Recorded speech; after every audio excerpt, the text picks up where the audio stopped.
Alright guys, we're back. So that last version of Linux didn't work.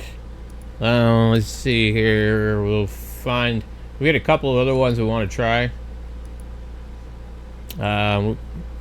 We got, let's see, Storm OS, SOP LOS, Slack Live, Slack E Live. We just tried Slint. Let's try this Slack one.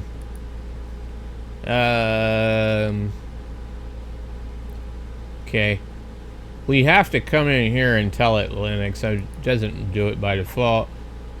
And then it gives you the little Penguin X64.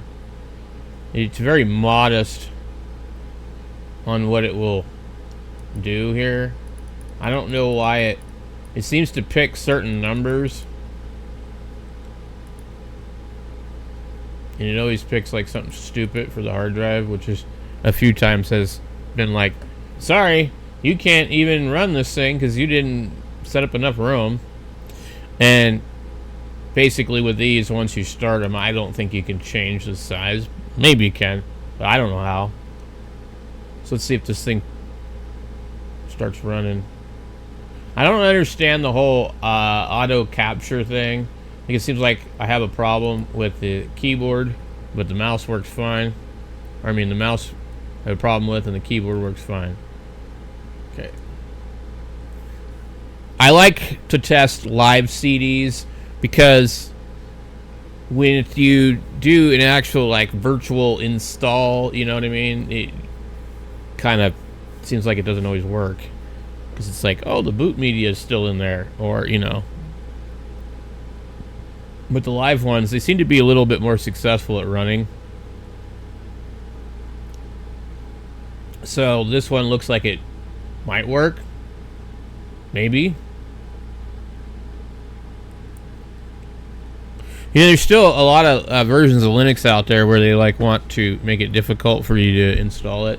Like they don't want like outsiders to be like using their Linux. Like, we don't want anybody running this unless they have the secret handshake. What? You don't know how to use the terminal? Get out of here. Okay. So this is up and running. Nice picture of the ocean near the bay area. I don't know what bridge that is. East Bay Bridge. Doesn't really look like the Golden Gate, but then again, I'm not a Bay Area expert. I've only been there a couple of times, and every time I was like, oh my god, I need to get the hell out of here. I remember driving through San Francisco trying to figure out where the hell the Walmart was at. And it was nuts. So if we go full screen, this thing just does that. It like it's weird. So other people I've seen, they do videos and they like, you know, share their virtual screen and they don't have like this same issue. I could actually probably come into OBS and go ahead and like shrink it or something, you know, like bring it to where like, you know, it fills up the screen a little bit more maybe.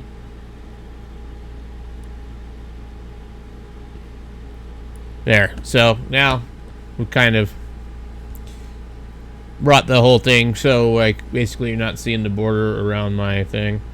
So let's see what we got here. Character map, dashboard. What is this N Grandpa?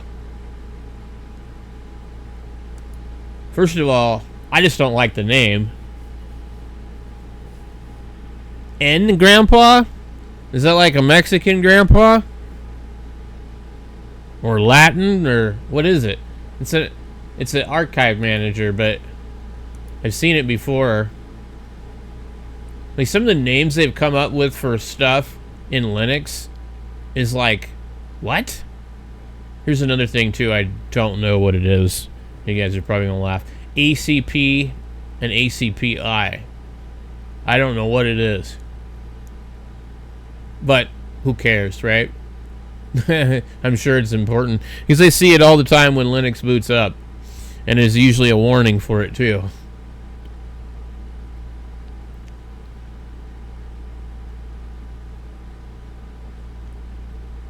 Oh, this is inside of my VM.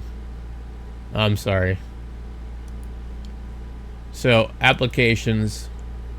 We get the accessories, character map, dashboard, Slackel, the Mexican Grandpa, the GTK Man, GVIM, calculator, HP device manager, the Mate front viewer. That sounds wrong. Mate search tool. Where did they come up with Mate? I'm sure it's got to be from the UK. Because don't people in the UK realize that, like, the word mate is almost like get stuffed? You know?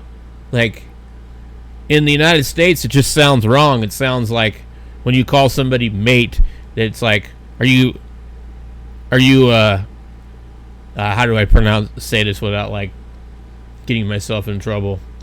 Like, mate sounds like they want to, like, mate with somebody, you know? Like, no thanks. Graphics, GNU, the GIMP, LibreOffice. So, when did everything turn into Libre? What is Libre?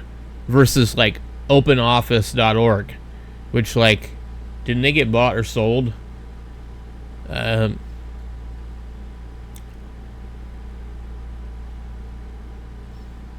You get the Office suite here.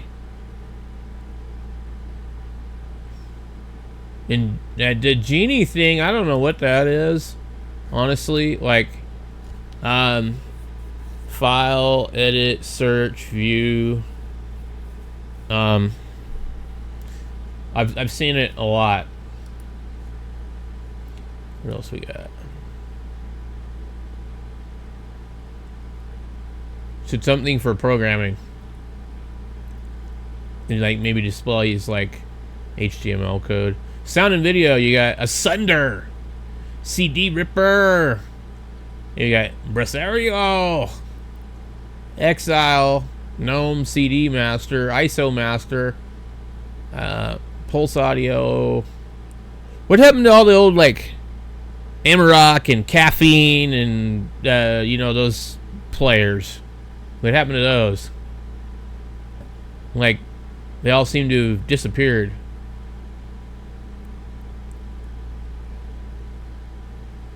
With the terminal over here, the Firefox over there, and then down here we have like little icons like SATA port, IDE, speaker, adapter, USB, a turtle, some other stuff.